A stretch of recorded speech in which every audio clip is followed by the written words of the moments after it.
그을린 흙냄새였다. 모든 것이 잿더미로 변해버린 그 끔찍한 밤이 지나고 계절이 2번 바뀌었지만 코끝을 스치는 바람에선 여전히 매캐한 탄내가 났다. 나는 폐허가 된 집터 앞에 우두커니 서 있었다. 한때는 내 유년의 웃음소리가 묻어 있었고 훗날에는 금지된 욕망의 미러가 속삭여졌던 곳. 이제는 검게 그을린 주춧돌과 앙상한 뼈대만이 남아 그날의 비극을 흉물스럽게 증언하고 있었다. 사람들은 그녀가 그 불길 속에서 죽었다고 했다. 어떤 이들은 사고였다고 수군거렸고 또 다른 이들은 끔찍한 범죄를 암시했다. 하지만 진실이 무엇이든 내게 남은 것은 지워지지 않는 죄책감과 뼛속까지 파고드는 고독뿐이었다. 그녀를 다시 만났던 그날, 그 시골 밭으로 돌아가지 말았어야 했다. 모든 것은 거기서부터 시작되었다. 모든 것은 그해의 여름, 아버지의 제삿날에서 시작되었다. 내 이름은 이민준, 52이다. 나는 지방 소도시의 한적한 골목에서 시간의 먼지라는 이름의 헌책방을 운영한다. 서울에서의 삶이 모래성처럼 무너져 내린 뒤 도망치듯 고향 근처에 이 작은 도시에 내려와 둥지를 튼 지 벌써 10년째다. 책방의 문을 열고 닫는 단조롭고 규칙적인 삶. 낡은 책에서 풍기는 희미한 종이 냄새와 먼지 냄새. 그리고 아주 가끔 찾아오는 손님들의 발자국 소리가 내 하루의 전부였다. 사람들은 내게서 안정된 중년의 평온함을 보았을지 모르지만 내 안은 텅 비어 있었다. 거대한 공동이었다. 아내는 10년 전 내 사업이 부도났을 때 딸아이를 데리고 곁을 떠났다. 그녀의 선택을 비난할 생각은 없었다. 어쩌면 그것이 우리 모두를 위한 최선이었을지도 모른다. 20살을 훌쩍 넘긴 딸아이는 이제 서울에서 제법 자리를 잡고 살아가고 있었다. 가끔 걸려오는 전화는 늘 짧았다. 아빠, 별일 없으시죠 그래. 잘 지낸다. 너는 밥 잘 챙겨 먹고 서로의 안부를 묻는 의례적인 대화가 오가고 나면 전화기 너머로 길고 어색한 침묵이 내려앉았다. 그 침묵 속에는 우리가 차마 입 밖으로 꺼내지 못하는 수많은 세월의 벽이 존재했다. 나는 그 벽을 허물 용기가 없었고 딸아이는 그럴 필요를 느끼지 못하는 듯했다. 그렇게 우리는 서로에게 가장 가깝고도 먼 존재로 남아있었다. 아버지의 제삿날 아침, 나는 유독 잠에서 뒤척였다. 창밖은 아직 어슴푸레한 여명이 번지고 있었다. 늘 그렇듯 텅 빈 옆자리를 한번 쳐다보고는 몸을 일으켰다. 간단히 세수를 하고 주방으로 가 찬밥에 물을 말아 김치 한 조각과 함께 꾸역꾸역 넘겼다. 텔레비전을 켜니 시끄러운 아침 뉴스 소리가 적막한 집 안을 채웠다. 정치인들의 고성과 사건, 사고 소식들이 내 삶과는 아무런 상관이 없는 다른 세상의 이야기처럼 멀게만 느껴졌다. 그날따라 마음이 유난히 스산했다. 아버지에 대한 기억 때문만은 아니었다. 그것은 내 삶 전체를 짓누르는 권태와 무력감. 그리고 정체 모를 허기에 가까웠다. 책방 문을 열 시간이 아직 한참 남았지만 나는 더 이상 이 좁은 아파트 안에 머물고 싶지 않았다. 충동적으로 옷을 챙겨 입고 차 키를 들었다. 문득 정말 옛집에 가보고 싶다는 생각이 들었다. 지금 내가 사는 이 도시의 아파트가 아닌 수십 년간 내 기억 저편으로 밀어두었던 시골의 낡은 그 집 말이다. 아버지가 돌아가시기 전까지 홀로 지내셨던 곳, 내가 태어나고 자랐던 진짜 고향. 그곳은 여기서 차로 1시간은 좋게 더 들어가야 하는 그야말로 첩첩산중의 시골 마을이었다. 아버지가 돌아가신 후로는 한 번도 찾아가지 않았다. 그곳에 가면 감당할 수 없는 과거의 무게에 짓눌릴 것만 같아 애써 외면해왔다. 하지만 오늘만큼은 그 무게를 마주하고 싶었다. 어쩌면 그 폐허 같은 곳에서 지금 내가 잃어버린 무언가의 조각이라도 찾을 수 있을지 모른다는 막연한 기대감 때문이었을까. 자동차의 시동을 걸자 익숙한 엔진 소리가 울렸다. 도시를 벗어나 국도로 접어들자 풍경이 달라지기 시작했다. 높고 빽빽하던 건물들은 점차 자취를 감추고 그 자리를 푸른 논과 밭, 나지막한 산들이 채웠다. 차창을 열자 흙냄새와 풀냄새가 섞인 시원한 바람이 훅 끼쳐왔다.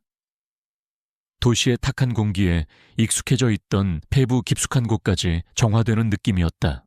나는 라디오도 켜지 않은 채 오직 바람 소리와 엔진 소리에만 귀를 기울이며 운전했다. 길은 점점 좁아지고 구불구불해졌다. 이 길이 맞나 싶은 생각이 들 때쯤 익숙한 저수지가 눈에 들어왔다. 어릴 적 친구들과 멱을 감고 낚시를 하던 곳. 저수지를 지나자 드문드문 자리한 시골집들이 보이기 시작했고 마침내 녹슨 철대문이 반쯤 열린 채 을씨년스럽게 서 있는 우리 옛집 앞에 차를 세웠다. 10년이 넘는 세월 동안 사람의 온기가 끊긴 집은 예상보다 더 황량했다. 담벼락은 군데군데 무너져 내렸고 마당은 잡초가 무성하게 자라 발 디딜 틈조차 없었다. 삐걱거리는 대문을 밀고 안으로 들어섰다. 바람에 덜컹거리는 낡은 덧문 소리가 마치 집의 신음처럼 들렸다. 대돌 위에는 아버지가 신으셨을 법한 낡은 고무신 한 짝이 덩그러니 놓여 있었다. 그 위로 세월의 먼지가 하얗게 쌓여 있었다. 나는 차마 집 안으로 들어갈 엄두가 나지 않아 마루에 걸터 앉았다. 햇살은 따가웠지만 처마 밑 그늘은 서늘했다. 눈을 감자 아버지에 대한 기억보다 이곳에서 보냈던 내 유년의 시간들이 파노라마처럼 스쳐 지나갔다. 매미 소리가 귀를 찢을 듯 울어대던 여름날, 고추를 말리던 마당, 저녁 짓는 냄새가 피어오르던 부엌, 그리고 그녀의 기억은 언제나 여름의 풍경과 함께였다. 우리는 같은 마을에서 나고 자랐다. 소꿉놀이를 하던 코 흘리게 시절부터 서로의 그림자만 봐도 가슴이 뛰던 풋풋한 시절까지 그녀는 언제나 내 세상의 중심이었다.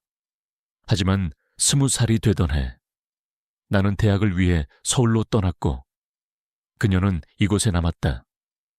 그리고 얼마 지나지 않아 우리는 자연스럽게 멀어졌다.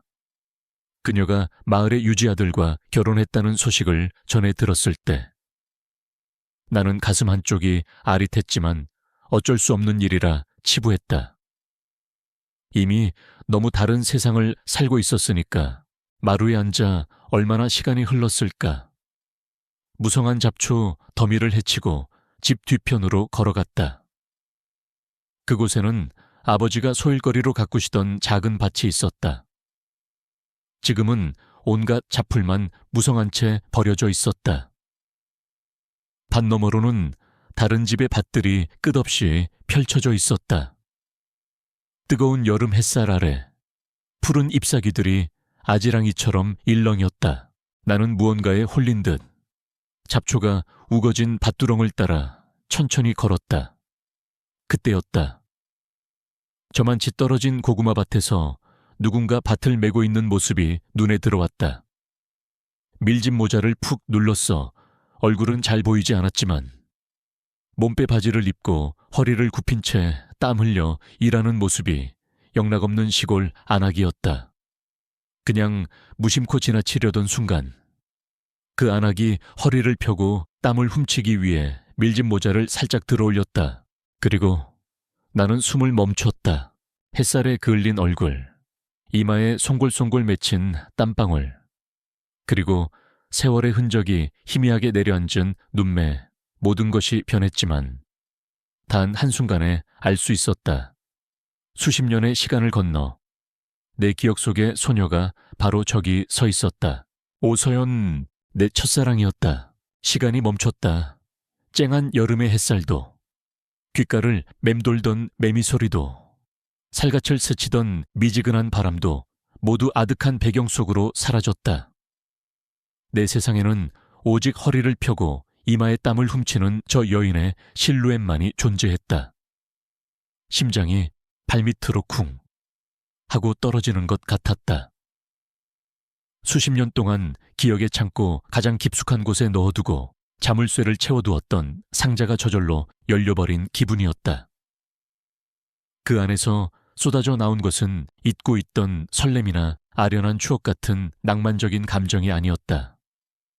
그저 당혹감, 그리고 정체를 알 수 없는 아리란 통증이었다. 돌아서야 할까, 모른 척, 그냥 지나가던 길인 것처럼 발걸음을 돌려야 할까. 그게 맞았다. 나는 이제 이 마을 사람이 아니었고, 그녀 역시 나에게 아무것도 아니었다. 우리는 각자의 시간 속에서 다른 사람으로 살아왔고, 앞으로도 그럴 것이다. 하지만 내 발은 마치 땅에 뿌리라도 내린 듯 움직이지 않았다. 그녀의 얼굴에서 눈을 뗄 수가 없었다. 세월은 그녀에게서 많은 것을 앗아갔지만 그 근본적인 윤곽만은 뚜렷하게 남아있었다. 갸름했던 턱선은 무너졌고 별처럼 반짝이던 눈괴는 자글자글한 주름이 자리 잡았다. 하지만 햇살을 등지고 서 있는 모습, 땀을 닦아내던 손짓 같은 아주 사소한 부분에서 옛 시절의 그녀가 언뜻언뜻 비쳤다. 나는 마른 침을 삼켰다. 여기서 그냥 돌아선다면 아마 평생 후회하게 될지도 모른다는 예감이 들었다. 나는 아주 천천히, 마치 살얼음판을 걷는 사람처럼 그녀를 향해 걸어갔다. 마른 흙이 신발 밑에서 바스락거리는 소리가 유난히 크게 들렸다. 인기척을 느꼈는지 그녀가 고개를 돌렸다. 처음에는 무심한 시선이었다. 낯선 외지인을 보는 경계심이 희미하게 서려 있었다.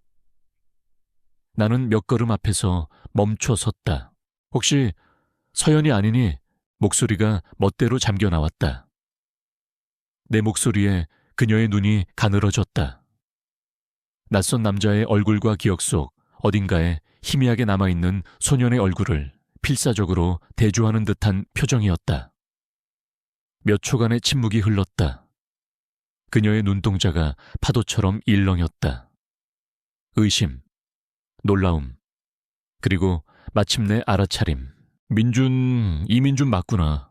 그녀의 입에서 내 이름이 불리는 순간 시간의 강을 단숨에 뛰어넘은 듯한 착각이 들었다. 그녀의 목소리는 내가 기억하던 것보다 조금 더 낮고 허스키했지만 분명 오소연의 목소리였다. 응, 나야. 오랜만이다. 나는 어색하게 웃으며 손을 내저었다. 그녀도 어색한 미소를 지으며 호미를 든 채 내게로 다가왔다. 세상에, 이게 얼마만이야. 여긴 어쩐 일이야. 서울에 있는 줄 알았는데. 아버지 제삿날이라 옛집에 잠시 들렀어. 넌 여기서 일하는구나. 나는 그녀의 손에 들린 호미와 흙 묻은 장화로 시선을 옮기며 말했다. 내 기억 속의 서연이는 고운 손으로 시집을 읽던 문학소녀였다. 지금 내 앞에 서 있는 사람은 땀과 흙냄새에 젖은 고단한 현실의 여인이었다. 시댁 파티야. 여름엔 일이 끝이 없어. 시댁이라는 단어가 비수처럼 날아와 가슴에 박혔다. 알고 있던 사실이었지만 그녀의 입을 통해 직접 들으니 느낌이 사뭇 달랐다. 그것은 그녀와 나 사이에 놓인 건널 수 없는 강을 다시 한번 확인시켜주는 말이었다. 그렇구나. 힘들겠다. 더운 날에 농사 짓는 사람이 더운 거, 추운 거 가리나 그냥 하는 거지. 넌 얼굴 보니 고생 많이 한 것 같다. 그녀가 내 얼굴을 찬찬히 뜯어보며 말했다. 그 시선 앞에서 나는 벌거벗겨진 기분이 들었다. 내 깊은 주름과 희끗희끗한 머리카락, 피곤해 지친 눈빛이 지난 10년간의 실패를 고스란히 드러내고 있는 것만 같아 괜히 얼굴이 화끈거렸다. 그냥 먹고 살다 보니 이렇게 됐네. 지금은 고향 근처 작은 도시에서 헌책방 하고 있어. 책방 어울린다. 너랑 그녀가 희미하게 웃었다. 그 미소에서 아주 잠시 옛 소녀의 모습이 스쳐 지나갔다. 우리는 잠시 할 말을 잃었다. 수십 년의 공백은 너무나도 거대해서 무슨 말부터 꺼내야 할지 알 수 없었다. 서로의 아이들 이야기, 사는 이야기 같은 것들을 묻고 답했지만 대화는 계속 표면 위를 맴돌았다. 우리는 마치 약속이라도 한 것처럼 우리의 과거에 대해서는 단 한마디도 꺼내지 않았다. 나는 대화 중간중간 그녀를 훔쳐보았다. 호미를 쥔 그녀의 손은 투박하고 거칠었다. 흙이 낀 손톱, 굵어진 마디마디가 그녀가 살아온 고단한 세월을 말해주고 있었다. 하지만 그 거친 손으로 머리카락을 쓸어 넘기는 모습은 이상하게도 기품이 있었다. 웃고 있었지만 그 눈빛 어딘가에는 깊은 그늘이, 채워지지 않는 공허함이 어려 있었다. 나 역시 비슷한 눈을 하고 있으리라는 것을 직감적으로 알 수 있었다. 우리는 서로의 눈에서 동질의 외로움을 발견하고 있었을지도 모른다. 슬슬 다시 일해야겠다. 해 지기 전에 끝내려면 부지런히 움직여야 돼. 어색한 침묵이 길어지자 그녀가 먼저 입을 열었다. 마치 이 불편한 자리를 피하고 싶다는 듯이. 그래, 바쁜데 내가 방해했네. 그만 가볼게. 아니야, 방해는 얼굴 보니 반가웠다. 조심히 가. 그녀는 짧게 인사를 건네고는 다시 밭으로 돌아섰다. 나는 차마 바로 발걸음이 떨어지지 않아. 그녀가 다시 허리를 굽혀 호미질을 시작하는 모습을 잠시 지켜보았다. 묵묵히 흙을 파고 잡초를 걷어내는 그녀의 뒷모습이 거대한 캔버스에 그려진 한 폭의 정물화처럼 느껴졌다. 기쁨도 슬픔도 느껴지지 않는, 그저 삶의 무게를 견뎌내고 있는 고요한 그림. 나는 조용히 뒤돌아 옛집으로 향했다. 발걸음이 천근망은 무거웠다. 짧은 만남이었지만 온몸의 기운이 다 빠져나간 것 같았다. 다시 마루에 걸터 앉으니 아까와는 전혀 다른 감정들이 삭풍처럼 휘몰아쳤다. 애써 외면하고 잊었다고 생각했던 과거가 생생한 현실이 되어 내 앞에 나타났다. 그녀의 지친 얼굴과 거친 손, 그리고 외로워 보이던 눈빛이 머릿속을 떠나지 않았다. 그 만남이 내 텅 빈 시간에 던져진 작은 돌멩이가 되리라는 것을 예감했다. 그리고 그 돌멩이는 잔잔하던 내 삶의 수면 위로 걷잡을 수 없는 파문을 일으키기 시작할 것이었다. 집으로 돌아가야 했다. 이 위험한 감정들이 더 커지기 전에 이곳을, 그녀를, 과거를 다시 등지고 떠나야만 했다. 하지만 나는 그럴 수 없었다. 엉덩이가 마루에 붙어버린 것처럼 나는 한참 동안 그곳에 앉아 그녀가 사라진 밭 쪽을 하염없이 바라보고만 있었다. 그날 이후 내 일상은 이전과 같았지만 모든 것이 미묘하게 달라져 있었다. 헌책방의 공기는 여전히 퀴퀴한 종이 냄새로 가득했지만 이제 그 안에는 이름 모를 들꽃 향기가 섞여 있는 듯한 착각이 들었다. 책장을 넘기는 손님들의 소리 없는 움직임 속에서 그녀의 밭을 매던 손짓이 겹쳐 보였다. 단조롭고 평온했던 나의 세계에 균열이 생겼다. 그녀와의 재회는 잊고 있던 통증을 건드린 것이 아니라 마비되어 있던 신경을 되살려 놓은 것에 가까웠다. 그래서 더 고통스러웠다. 밤이면 잠을 설쳤고 낮에는 일에 집중할 수 없었다. 그녀의 지친 눈빛이, 거칠었던 손이, 외로움이 묻어나던 희미한 미소가 자꾸만 눈앞에 어른거렸다. 주말이 되자 나는 견딜 수 없는 충동에 이끌려 다시 시골의 옛집으로 차를 몰았다. 이번에는 아버지의 제삿날이라는 핑계도 없었다. 그저 이대로 방치하다가는 집이 완전히 무너져 내릴 것 같다는, 그래서 한번 정리라도 해두어야겠다는 스스로도 믿지 않는 이유를 내세웠다. 어쩌면 그녀를 다시 한번 볼 수 있지 않을까 하는 희미한 기대감이 내 발걸음을 재촉했으리라. 집은 여전히 황량했다. 나는 옷소매를 걷어붙이고 먼지투성이의 집 안을 정리하기 시작했다. 사가 내린 벽지를 뜯어내고 삐걱거리는 마루를 닦았다. 그러다 안방 구석에 놓인 낡은 자개장을 열게 되었다. 어머니가 시집 올 때 해오셨다는, 이제는 빛이 바래고 군데군데 나전이 떨어져 나간 낡은 가구였다. 이불 몇 채를 꺼내고 나자 장롱 깊숙한 곳에서 먼지를 뒤집어 쓴 작은 오동나무 상자가 모습을 드러냈다. 나는 홀린 듯 상자를 들고 마루로 나왔다. 뚜껑을 열자 훅 하고 아주 오래된 시간의 냄새가 피어올랐다. 그리고 그 안에는 내가 까맣게 잊고 살았던 과거의 파편들이 고스란히 잠들어 있었다. 빛바랜 흑백 사진 한 장. 교복을 입은 앳된 소년과 소녀가 어색하게 웃으며 서 있었다. 사진 속의 나는 세상 물정 모르는 풋내기였고, 내 옆에 서연이는 수줍은 미소를 머금은 채 세상을 다 가진 듯 행복해 보였다. 사진 밑에는 곱게 접힌 편지 몇 통이 있었다. 내가 서울로 떠난 직후 그녀가 보내온 편지들이었다.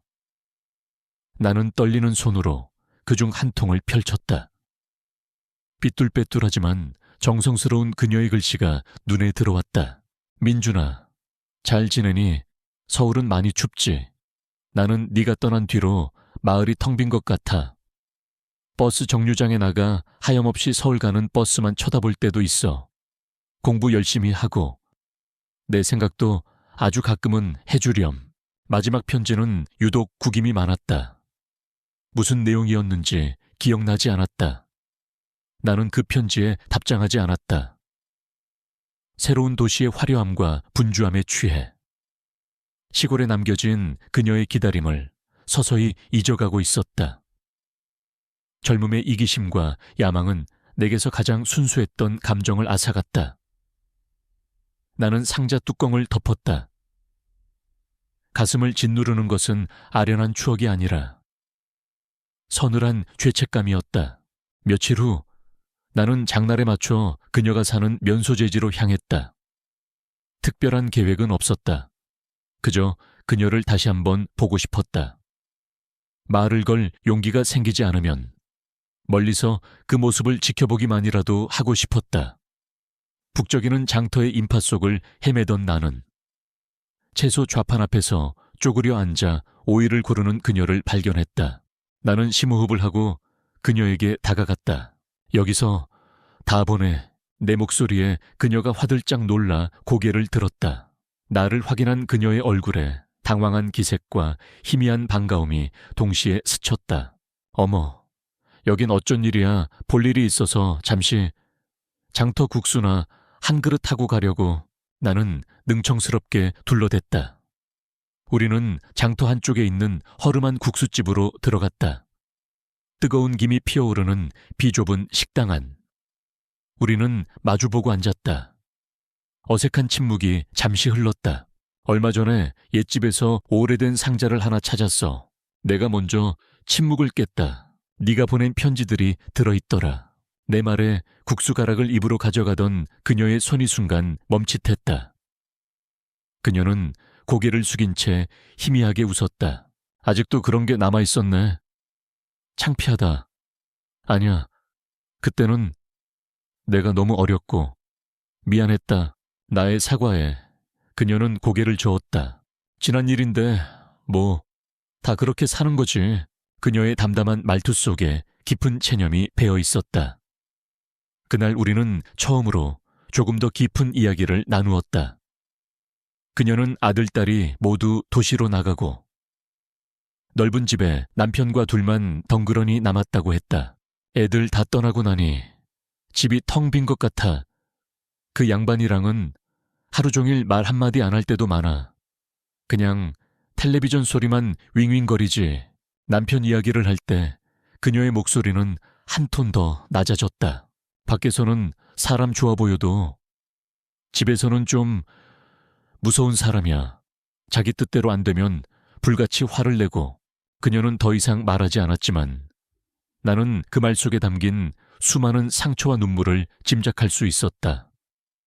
나는 그녀에게서 과거의 아련한 첫사랑이 아닌, 나와 마찬가지로 지독한 외로움 속에서 하루하루를 버텨내고 있는 한 여자를 보았다.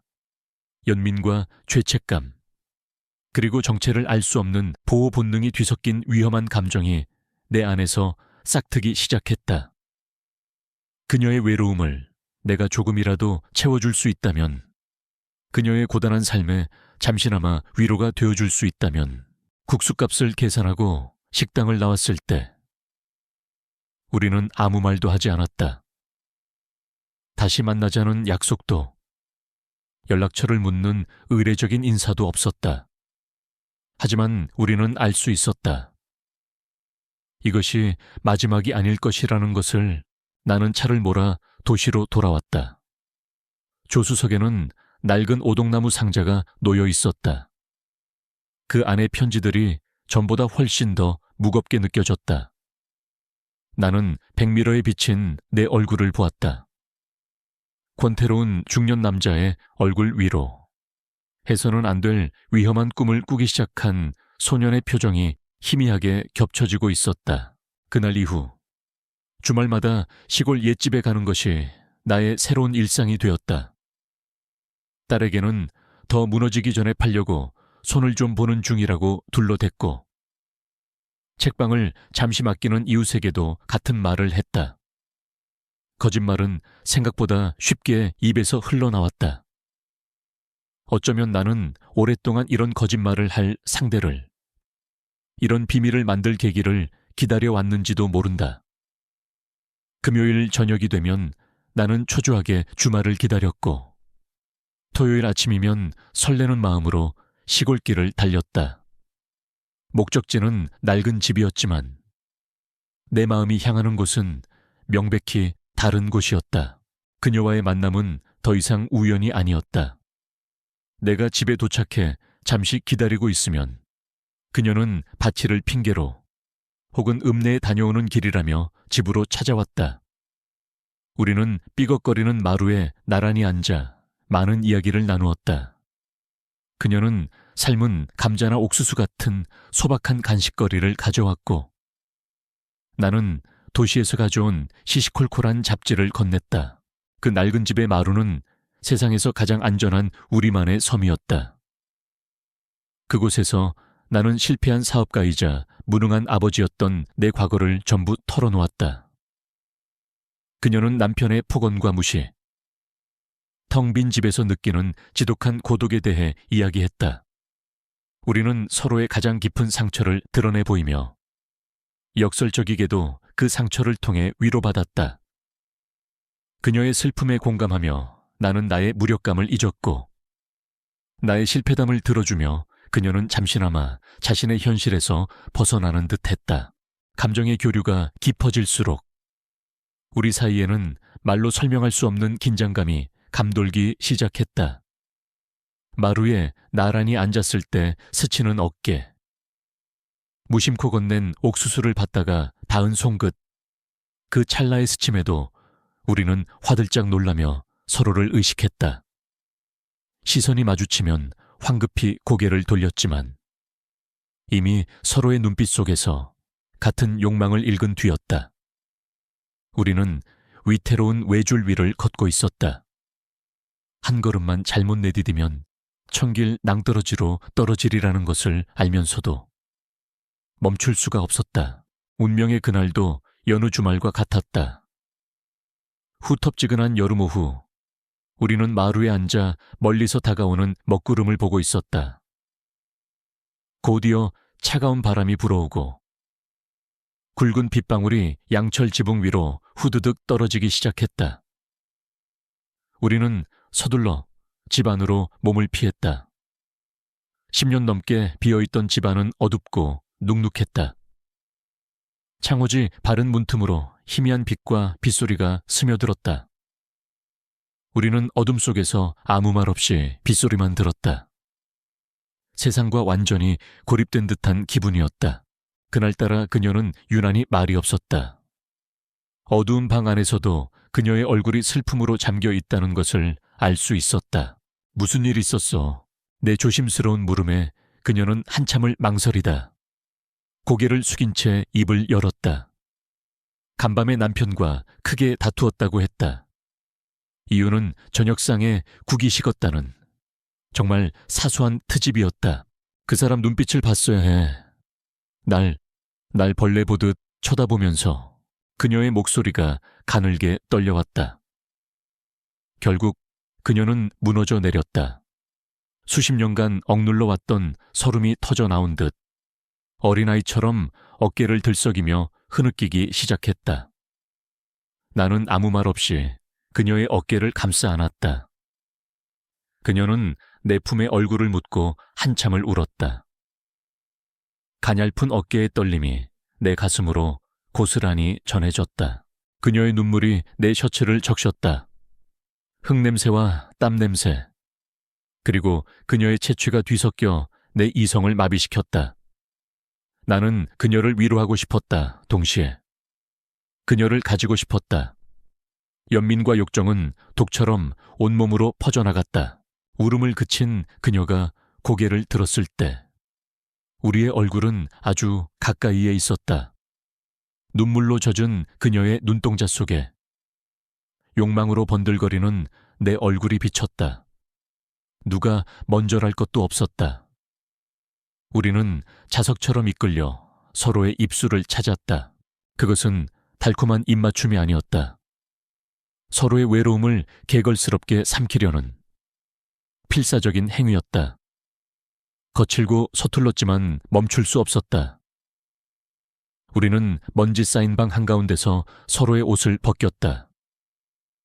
낡은 집에 삐걱거림, 지붕을 때리는 빗소리, 그리고 우리의 가쁜 숨소리가 하나로 뒤엉켰다. 죄책감과 쾌락이 뒤섞인 채 우리는 금단의 강을 건너고 말았다. 얼마나 시간이 흘렀을까? 거짓말처럼 비가 그쳤다. 빗소리가 멎자 우리 사이에는 이전보다 더 무겁고 감당할 수 없는 침묵이 내려앉았다. 우리는 죄를 지은 공범자들처럼 서로의 시선을 피한 채 서둘러 옷을 주워 입었다. 방금 전까지의 격정은 온데간데 없고 차갑고 비참한 현실만이 남았다. 나 가봐야 해. 저녁 차릴 시간이야. 그녀가 속삭이듯 말했다. 나는 아무 말도 할 수 없었다. 그저 고개를 끄덕일 뿐이었다. 그녀는 뒤도 돌아보지 않고 젖은 흙길 위로 황급히 사라졌다. 나는 어둠이 내리기 시작한 텅 빈 집 안에 홀로 남았다. 공기 중에는 비에 젖은 흙냄새와 그녀의 희미한 채취가 뒤섞여 있었다. 나는 마루에 주저앉아 담배에 불을 붙였다. 손이 가늘게 떨리고 있었다.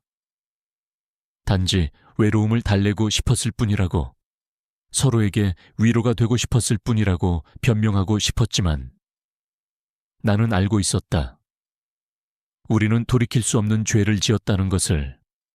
평온했던 내 삶의 표면에 생긴 작은 균열은 이제 모든 것을 삼켜버릴 거대한 심연이 되어 입을 벌리고 있었다. 그날 이후 죄책감은 하룻밤의 열병처럼 희미해지고 그 자리를 지독한 열망이 대신했다. 우리는 약속이라도 한 듯 지난번의 일을 입에 올리지 않았다. 그저 주말이 오면 나는 시골집으로 향했고 그녀는 어김없이 나를 찾아왔다. 낡고 허름한 그 집은 우리의 유일한 해방구이자 금지된 욕망을 마음껏 풀어놓는 비밀의 성전이 되었다. 우리는 서로의 몸을 탐하며 현실의 고단함을 잊었다. 땀과 먼지로 뒤엉킨 방 안에서 우리는 잃어버린 청춘을 보상받으려는 듯 필사적으로 서로에게 매달렸다. 우리의 만남은 더 이상 순수한 위로가 아니었다. 그것은 현실로부터의 도피였고 서로의 고독을 개걸스럽게 삼키는 지독한 중독이었다. 내 삶은 거짓말을 축으로 돌아가기 시작했다. 아빠, 주말마다 시골에만 계시니 목소리에 힘이 없으세요. 괜찮으신 거죠? 어느 날 저녁, 딸아이가 걱정스러운 목소리로 물었다. 나는 심장이 철렁 내려앉는 것을 느끼며 애써 태연한 척 대답했다. 아, 괜찮아. 집수리하는 게 생각보다 손이 많이 가서 좀 피곤하네. 거의 다 되어가. 곧 팔릴 거야. 전화기 너머로 딸의 미심쩍은 침묵이 흘렀다. 나는 서둘러 다른 화제를 꺼내며 대화를 마무리했다. 전화를 끊고 난 뒤 가슴에 무거운 돌덩이가 얹힌 듯 답답했다. 딸을 속이고 있다는 죄책감, 그리고 우리의 관계에 또 하나의 벽돌을 쌓아 올렸다는 자각 때문이었다. 책방에서의 내 모습도 달라졌다. 나는 자주 멍하니 창밖을 보았고 손님이 들어오는 것도 모를 때가 많았다. 수시로 휴대폰을 확인했고 벨소리가 울릴 때마다 화들짝 놀랐다. 그녀에게서 온 문자 한 통에 세상을 다 얻은 듯 미소 짓다가도 다음 순간에는 누군가 우리의 비밀을 엿보고 있는 것은 아닐까 하는 망상에 사로잡혔다. 조용하고 평온했던 내 일상은 이제 아슬아슬한 긴장과 편집증적인 불안감으로 가득 찼다. 불안한 것은 그녀도 마찬가지였다. 만날 때마다 그녀의 얼굴에는 그늘이 더욱 짙어졌다. 그 사람이 요즘 좀 이상해. 어느 날 그녀가 내 품에 안겨 속삭였다. 자꾸 캐물어. 낮에 어디 갔었냐? 누구 만났냐? 별것도 아닌 일에 시비를 걸고 어젯밤에는 내가 잠든 사이에 내 휴대폰을 뒤지는 것 같았어. 그녀의 목소리에는 숨길 수 없는 공포가 서려 있었다. 그녀가 들려주는 남편의 이야기는 내 상상 속에서 점점 더 거대하고 위협적인 괴물의 형상으로 자라났다. 그는 질투심 많고 폭력적이며 집요한 남자였다. 우리는 보이지 않는 그의 그림자, 질투라는 이름의 유령에 항상 쫓기고 있었다. 그러던 어느 주말 오후였다. 그날도 우리는 낡은 집 안에서 서로에게 깊이 빠져들어 있었다. 바로 그때였다. 집 앞 좁은 길로 자동차 한 대가 다가오는 소리가 들렸다. 엔진 소리는 점점 가까워지더니 우리 집 앞에서 딱 멈춰 섰다. 순간 우리 몸은 그대로 얼어붙었다. 심장이 멎는다는 것이 어떤 느낌인지 그때 처음 알았다. 우리는 숨을 죽인 채 서로의 눈만 바라보았다. 누구일까? 설마 그 남자일까? 온갖 끔찍한 상상이 머릿속을 스쳐 지나갔다. 그녀의 얼굴은 새하얗게 질려 있었다. 나는 본능적으로 그녀를 내 등 뒤로 감쌌다. 삐걱이는 문짝 너머로 그림자가 어른거리는 것만 같았다. 시간은 영원처럼 길게 느껴졌다. 얼마나 지났을까? 멈춰 섰던 자동차가 다시 시동을 걸더니 이내 멀어져 갔다. 아마 길을 잘못 든 차였거나 잠시 담배를 피우기 위해 멈췄던 것이리라. 엔진 소리가 완전히 사라지고 나서야 우리는 긴장했던 숨을 몰아쉬었다. 그녀는 다리에 힘이 풀린 듯 그 자리에 주저앉았다. 나는 아무 말 없이 그녀를 안아주었지만 내 심장도 미친 듯이 날뛰고 있었다. 그날 이후 모든 것이 변했다. 우리가 쌓아 올린 미래의 성은 사실은 언제 무너져 내릴지 모르는 위태로운 모래성이었음을 깨달았다. 우리가 안전하다고 믿었던 비밀의 공간은 더 이상 안전하지 않았다.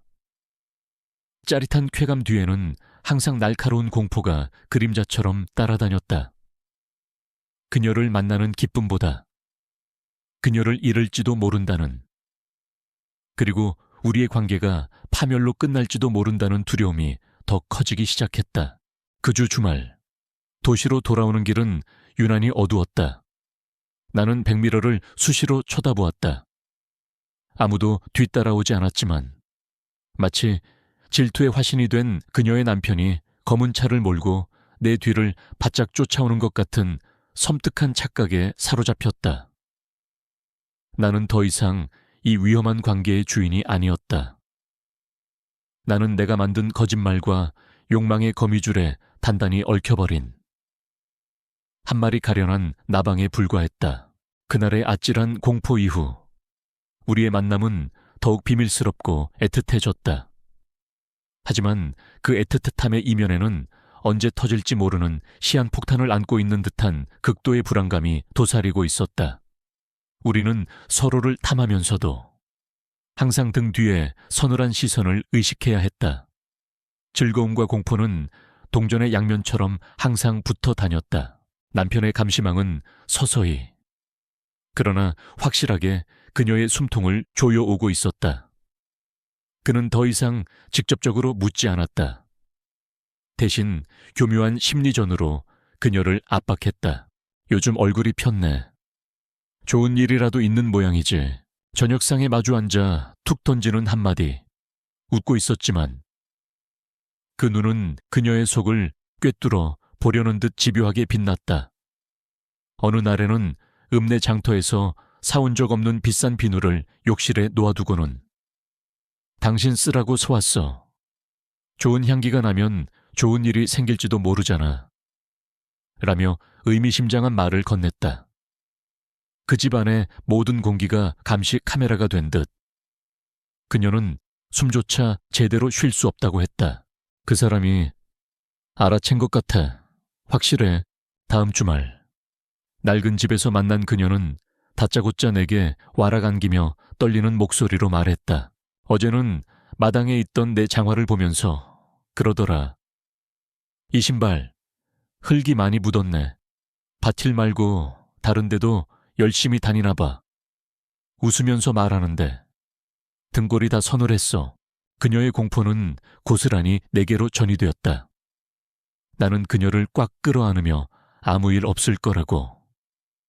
내가 지켜주겠다고 말했지만 정작 나 자신도 무엇으로부터 그녀를 지켜낼 수 있는지 알 수 없었다.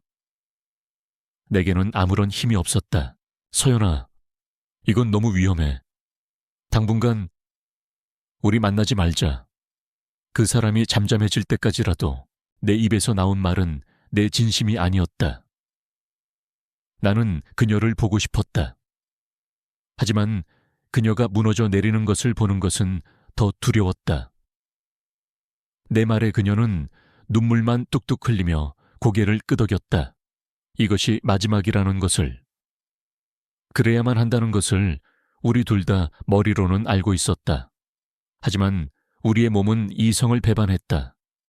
우리는 마지막을 구하는 순간에도 서로를 갈구하는 애절한 입맞춤을 나누었다. 이번이 정말 마지막이야라는 거짓된 속삭임과 함께 우리는 또다시 죄의 심연으로 함께 가라앉았다. 그 주 평일, 나는 잠시 머리를 식힐 겸 옛집에 들렀다. 마루에 앉아 담배를 피우고 있는데 마을 어귀의 작은 구멍가게 주인이 마실을 가는지 내 앞을 지나게 되었다. 그는 아버지의 오랜 친구이기도 했다. 이 총각. 요즘 통 안 보이더니 여기서 뭘 하나. 아, 예, 어르신 집 좀 처분하려고요. 의례적인 인사를 나누던 그의 입에서 생각지도 못한 말이 튀어나왔다. 허허. 그런가 며칠 전에 오서방이 자네에 대해 묻더군. 서울 사는 양반이 웬일로 이다 쓰러져가는 집에 자꾸 들락거리냐고 말이야. 눈에 살기가 가득하던데.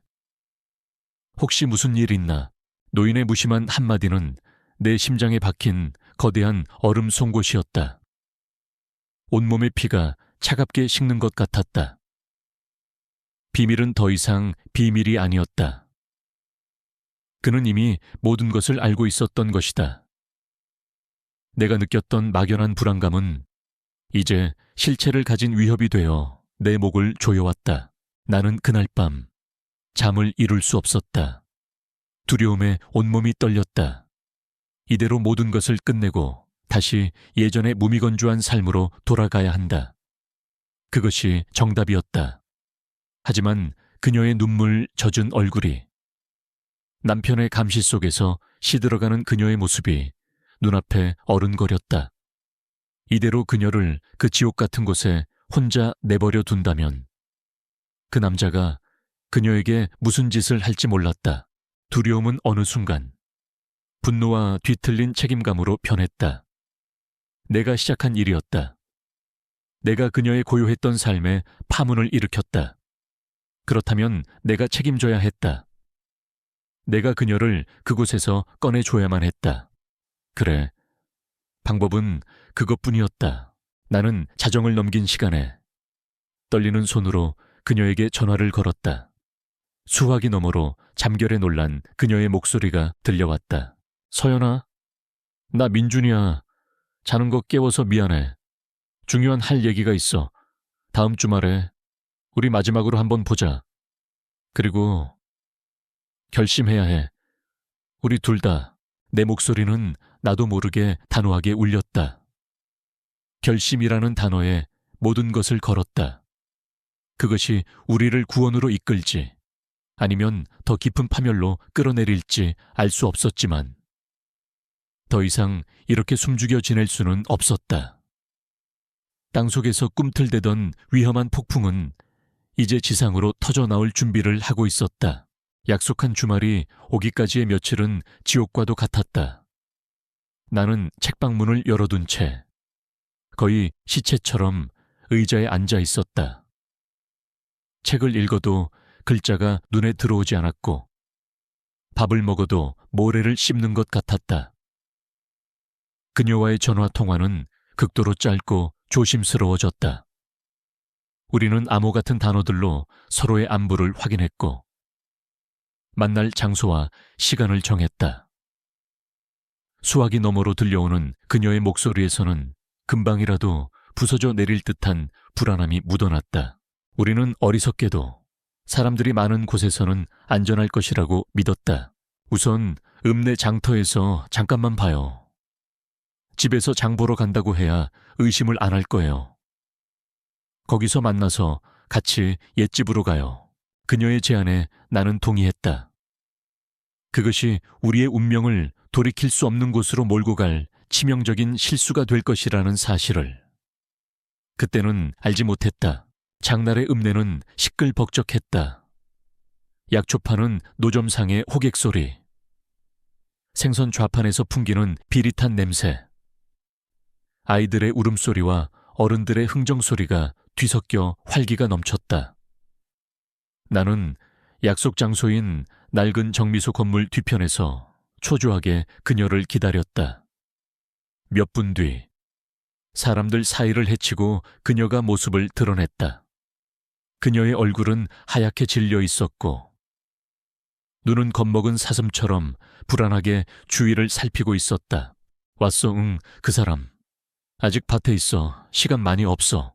우리는 마치 첩보 영화의 주인공이라도 된 것처럼 목소리를 낮춰 대화했다.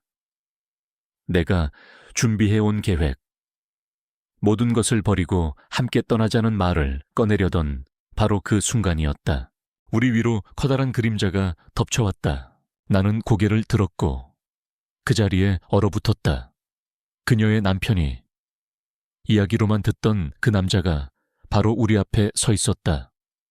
그는 나보다 머리 하나는 더 컸고 다부진 어깨와 소처럼 두꺼운 목을 가지고 있었다. 하지만 가장 소름 끼치는 것은 그의 표정이었다. 그는 활짝 웃고 있었다. 입은 활처럼 휘어졌지만 그 작은 눈은 전혀 웃고 있지 않았다.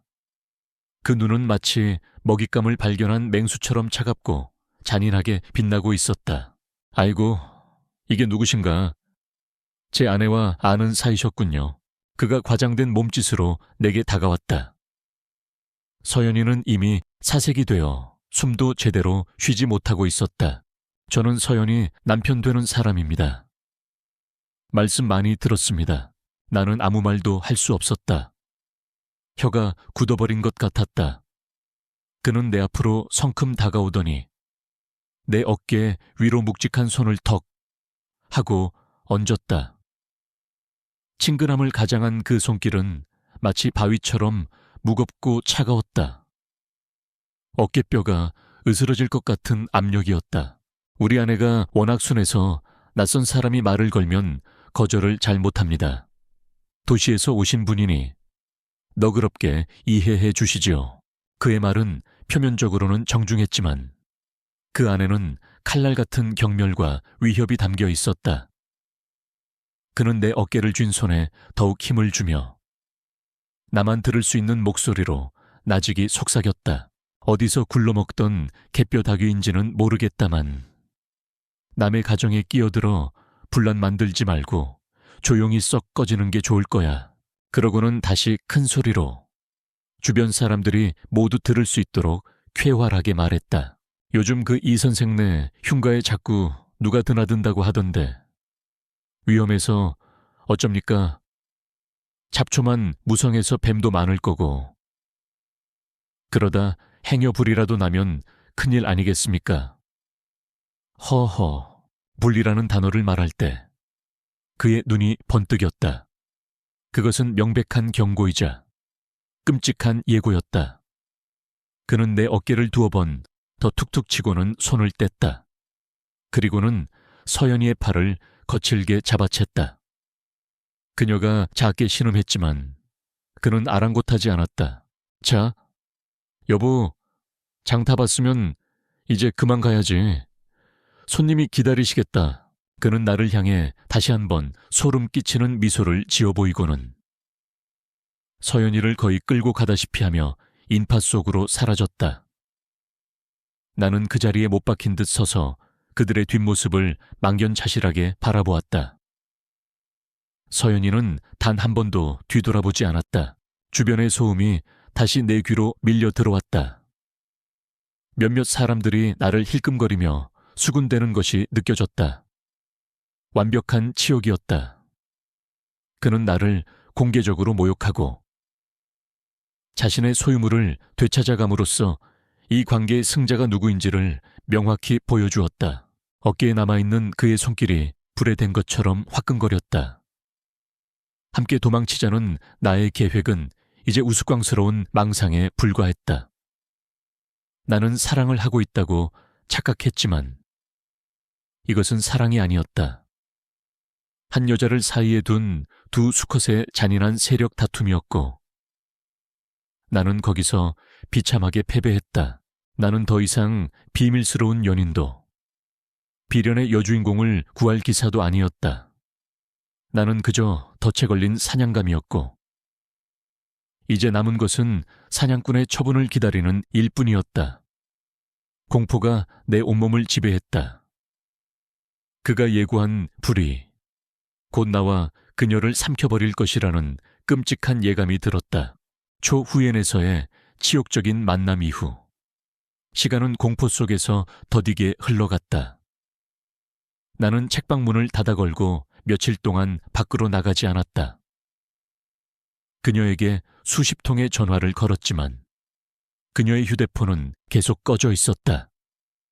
불길한 상상이 꼬리에 꼬리를 물고 나를 잠식했다. 그 남자가 그녀를 어떻게 하고 있는 것은 아닐까? 혹시 감금이라도 당한 것은 아닐까? 아무것도 할 수 없는 내 무력함이 저주스러웠다.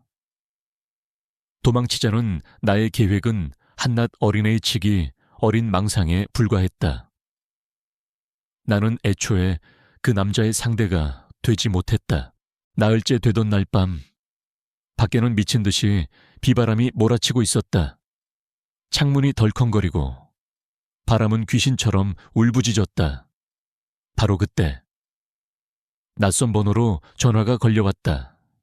심장이 멎을 듯한 예감에 떨리는 손으로 통화 버튼을 눌렀다.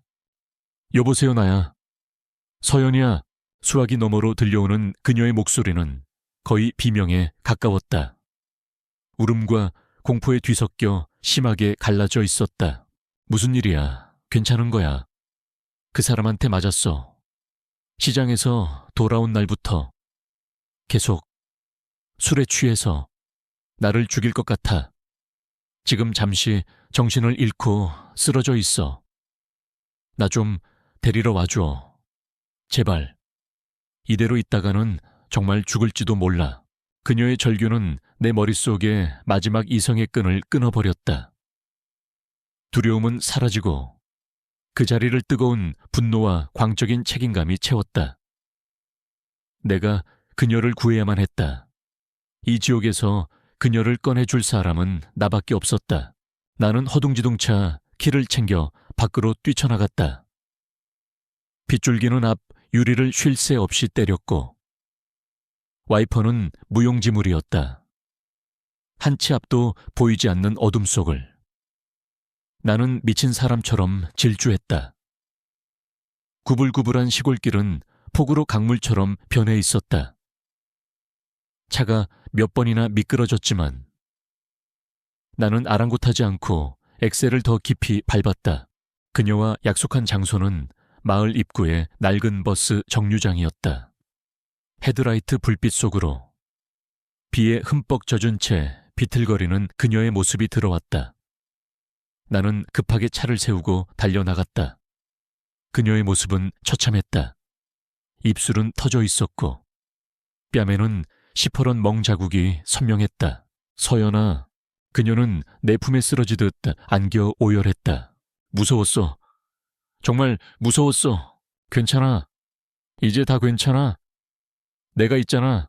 우선 이곳을 벗어나야 했다. 나는 그녀를 조수석에 태우고 다시 차를 몰았다. 어디로 가야 할까? 이 밤중에, 이 폭풍우 속에. 그때 내 머릿속에 떠오른 곳은 단 하나뿐이었다. 우리의 유일한 안식처였던. 그러나 이제는 가장 위험한 장소가 되어버린 그 낡은 집. 우선 우리 옛집으로 가자. 날이 밝는 대로 아주 멀리 떠나는 거야. 아무도 우리를 찾지 못하는 곳으로. 그것은 다시 한 번에. 그리고 마지막에 끔찍한 실수였다. 폭풍우 속의 옛집은 금방이라도 무너져 내릴 듯 신음하고 있었다. 우리는 흠뻑 젖은 몸으로 집 안으로 들어갔다. 전기가 들어올 리 만무했다. 나는 선반 위에 있던 낡은 석유 등잔에 불을 붙였다. 흔들리는 등잔불이 우리의 겁에 질린 얼굴과 방 안의 어지러운 그림자들을 비췄다. 괜찮아. 이제 아무도 우릴 방해하지 못해. 내가 그녀의 어깨를 감싸며 속삭이는 순간이었다. 쾅! 귀를 찢는 굉음과 함께 낡은 대문이 박살나듯 열렸다.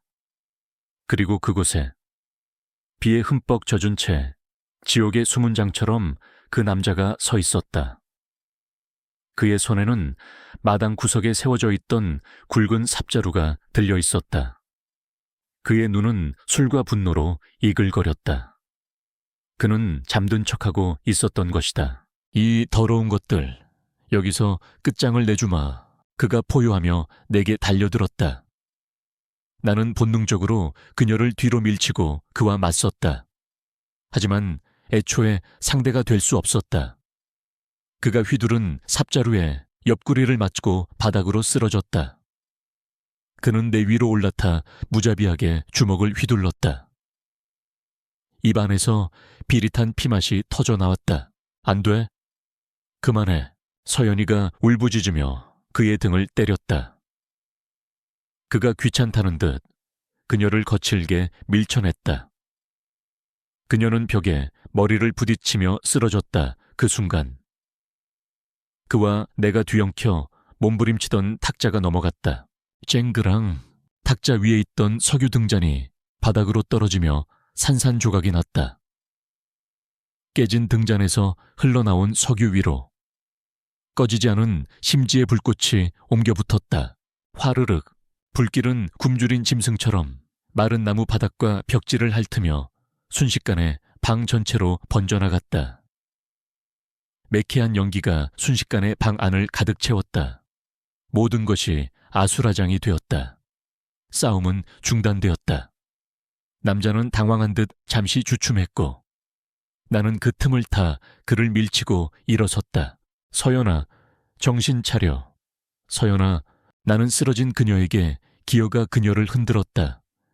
그녀가 희미하게 신음을 뱉었다. 그때였다. 이성을 잃은 남자가 다시 내게 달려들었다. 우리는 타오르는 불길과 자욱한 영희 속에서 다시 뒤엉켰다. 바로 그 순간 뜨거운 불길을 이기지 못한 대들보 하나가 굉음을 내며 무너져 내리기 시작했다. 나는 마지막 힘을 다해 남자를 밀쳐냈다. 그리고 쓰러진 서연이의 위로 내 몸을 덮쳤다. 눈을 감기 직전 내 마지막 시야에 들어온 것은 나를 향해 무너져 내리는 거대한 화마와 그 불길 너머에서 공포에 질려 비명을 지르는 그녀의 얼굴이었다. 그리고 모든 것이 암흑으로 변했다. 정신이 들었을 때 가장 먼저 느껴진 것은 지독한 소독약 냄새와 온몸을 옥죄는 통증이었다. 눈을 뜨자 새하얀 병원 천장이 보였다. 마지막 기억은 나를 덮치던 화마와 그녀의 비명, 그리고 모든 것을 집어삼키던 암흑이었다. 내가 살아있다는 사실이 믿기지 않았다. 오서연 씨는 어떻게 됐습니까? 나는 목이 잠겨 갈라지는 목소리로 곁에 있던 간호사에게 물었다. 그녀는 내 시선을 피하며 의사를 부르겠다고 했다. 잠시 후 의사가 아닌 경찰 제복을 입은 두 남자가 병실로 들어왔다.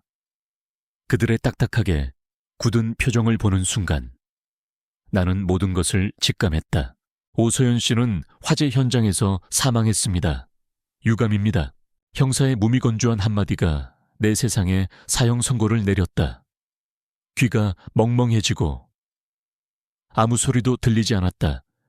아니, 듣고 싶지 않았다. 그녀가 죽었다. 내가 그녀를 죽게 만들었다. 그 끔찍한 진실이 비수가 되어 심장을 관통했다. 눈물이 나오지 않았다. 그저 텅 빈 껍데기처럼. 나는 침대 위에 누워 있었다. 그녀의 남편은 심한 화상을 입었지만 목숨은 건졌다고 했다. 그는 병상에서 모든 죄를 내게 뒤집어 씌웠다. 내가 아내를 꼬드겨 외딴 집으로 유인했고 자신은 아내를 구하러 갔다가 봉변을 당했으며 불을 지른 것도 나라고 주장했다. 다행히 현장 감식 결과 화재의 원인은 우발적인 실화로 밝혀졌고 나는 살인 및 방화 혐의는 벗을 수 있었다. 하지만 법의 심판보다 더 무서운 것은 세상의 심판이었다. 내 대한 조사가 진행되는 동안 나의 불륜 행각은 작은 시골 마을 전체의 끔찍한 스캔들로 퍼져나갔다. 나는 한 가정을 파탄내고 한 여자를 죽음으로 몰고 간 파렴치한 도시의 남봉꾼이 되어 있었다. 병원 복도를 지나는 사람들은 내 병실 앞에서 발소리를 죽이며 수군거렸다. 간호사들은 경멸과 동정이 뒤섞인 눈으로 나를 대했다. 어느 날 오후에는 서연의 오빠라는 사람이 찾아와 내 멱살을 잡고 죽여버리겠다고 울부짖었다. 나는 아무런 저항도, 변명도 하지 않았다. 그들의 모든 비난은 사실이었으므로 내 육체의 상처는 조금씩 아물어갔지만 영혼은 이미 재가 되어 흩어진 뒤였다. 그러던 어느 날 병실 문이 조용히 열리고 딸아이가 들어왔다. 며칠 동안 제대로 씻지도 못해 헬쑥한 내 모습을 본 딸의 얼굴에는 그 어떤 동요도 없었다. 그 차가운 무표정이 수천 마디의 비난보다 더 아프게 내 가슴을 찔렀다. 꼴이 말이 아니시네요. 딸이 내뱉은 첫 마디였다. 나는 차마 딸의 얼굴을 볼 수 없어 고개를 숙였다. 미안하다. 아빠가 정말 미안하다. 사과하지 마세요. 딸은 내 말을 차갑게 끊었다. 사과받을 사람은 제가 아니니까요. 그리고 이제 아빠라고 부르지도 마세요. 역겨우니까. 역겹다는 말이 날카로운 유리 조각이 되어 내 심장에 박혔다. 나는 아무 말도 할 수 없었다. 내 평생의 실패와 이기심이 저 짧은 한마디에 담겨 있었다. 어떻게 자기 딸 또래의 자식이 있는 여자를 상대로 그런 추잡한 짓을 할 수가 있어요. 그 여자분과 그 가족들에게는 뭐라고 변명하실 건데요. 딸은 울지 않았다. 그저 경멸이 가득한 눈으로 벌레를 보듯 나를 내려다볼 뿐이었다. 제 인생에서 사라져 주세요. 그게 아버지가 제게 해줄 수 있는 마지막 일이에요. 그 말을 끝으로 딸은 뒤도 돌아보지 않고 병실을 나갔다. 문이 닫히는 순간 내 인생의 마지막 장도 함께 닫혔다. 나는 그제야 소리내어 울었다. 그녀를 잃은 슬픔 때문이 아니었다. 내 모든 것이 무너져 내린 절망감. 그리고 나 자신에 대한 끝없는 혐오 때문이었다. 병원에서 퇴원하던 날, 나는 갈 곳이 없었다. 책방이 있던 작은 도시는 나를 손가락질하는 거대한 감옥이 되어 있었다. 나는 헐값에 책방과 집을 처분하고 몇 가지 옷가지만 챙겨 그곳을 떠났다. 어디로 가는지도 모르는 버스에 몸을 실었다. 차창 밖으로 내가 살았던 도시의 풍경이 빠르게 스쳐 지나갔다. 나는 창문에 비친 내 얼굴을 보았다. 화상 흉터가 남은 뺨, 깊게 팬 주름, 그리고 모든 빛을 잃고 텅 비어버린 눈동자. 그녀는 죽어서 땅에 묻혔지만 나는 살아서 지옥에 갇혔다. 버스는 끝없이 달렸다. 내 주위에는 완전한 침묵만이 존재했다. 내 영혼의 정막과도 같은 끝을 알 수 없는 고요였다. 그 후로 5년이 흘렀다. 강산이 절반은 변한다는 시간이었지만 내 세상은 잿더미가 된 그날 밤에 멈춰 있었다. 나는 이름도 생소한 동쪽 해안의 항구 도시에 정착했다. 이곳 사람들은 누구도 나의 과거를 알지 못했다. 나는 유령처럼 살았다. 새벽에는 수산시장에서 생선 상자를 날랐고 낮에는 곰팡 내 나는 좁은 여인숙 골방에서 잠을 잤다. 누구와도 말을 섞지 않았고 누구와도 눈을 마주치지 않았다. 고된 육체 노동만이 나를 유일하게 과거의 망령으로부터 잠시나마 해방시켜 주었다. 지독했던 고통과 죄책감은 무뎌져 이제는 만성적인 통증처럼 내 삶의 일부가 되었다. 나는 더 이상 울지 않았다. 그저 밥을 먹고 잠을 자고 숨을 쉬었다. 살아있었기에 살아갈 뿐이었다. 딸에게서는 당연히 아무런 연락도 없었다. 아마 내 이름 석자는 이미 그 아이의 기억 속에서 지워졌을 터였다. 그러던 어느 겨울날이었다. 그날따라 바다에서 불어오는 바람이 유난히 차고 날카로웠다. 나는 일을 마치고 여인숙으로 돌아와 녹슨 창문 밖으로 내리는 진눈개비를 하염없이 바라보았다. 그리고 문득 충동적으로 아무런 이유 없이 짐을 쌌다. 낡은 가방에는 갈아입을 옷 몇 벌이 전부였다. 나는 그 길로 버스 터미널로 향했다.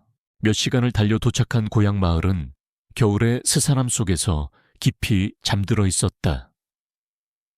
여름의 그 생동감 넘치던 푸르름은 온데간데 없고 앙상한 나뭇가지들과 흰 서리가 내린 텅 빈 밭들만이 황량하게 펼쳐져 있었다.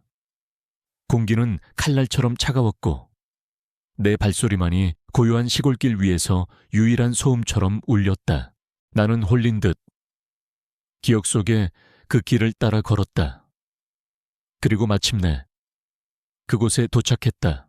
우리 옛집이 있던 자리, 이제 그곳에는 집의 형체는 남아있지 않았다. 시커멓게 타버린 주춧돌과 불에 그을린 석가래 몇 개만이 흉터처럼 남은 집터 위에서 그날의 참상을 증언하고 있었다.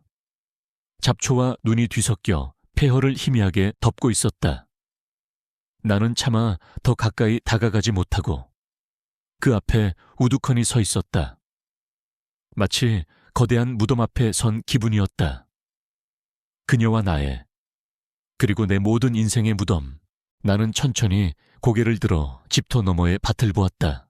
그녀가 서 있던 바로 그 밭, 모든 것이 시작되었던 그곳은 지금은 수확이 끝난 채 텅 비어 있었다. 흙 위에는 흰 눈이 얇게 쌓여 마치 소금을 뿌려놓은 듯 보였다. 나는 눈을 감았다. 그러자 거짓말처럼 그해 여름의 풍경이 눈앞에 생생하게 펼쳐졌다. 뜨거운 태양, 아지랑이가 피어오르던 밭, 그리고 땀을 훔치며 나를 향해 돌아보던 그녀의 모습. 그때 나는 외로웠다. 텅 빈 내 삶을 채워줄 무언가를 간절히 원했다. 그녀의 눈에서도 나와 같은 종류의 고독을 보았고 나는 그것을 사랑이라 착각했다. 우리는 서로의 외로움을 위로한다는 명목으로 서로의 삶을 파멸로 이끌었다. 빈 그릇을 채우려다. 그 그릇 자체를 산산조각 내고 만 것이다. 돌이켜보면 그녀를 다시 만나기 전에 나의 고독은 차라리 평온한 것이었다. 나는 그 공허함의 가치를 알지 못했다. 그저 채우기에 급급했고 그 대가로 모든 것을 잃었다. 얼마나 서 있었을까. 온몸의 감각이 사라질 정도로 추위가 뼛속까지 스며들었다. 나는 더 이상 그곳에 머물 이유가 없었다. 눈물도, 회한도 이제는 다 메말라 버렸다. 나는 천천히 몸을 돌렸다. 내가 떠나온 폐허를 등지고 다시 안개처럼 막막한 내 현실 속으로 걸어 들어갔다. 그 겨울의 들판에는 아무것도 남아있지 않았다. 나조차도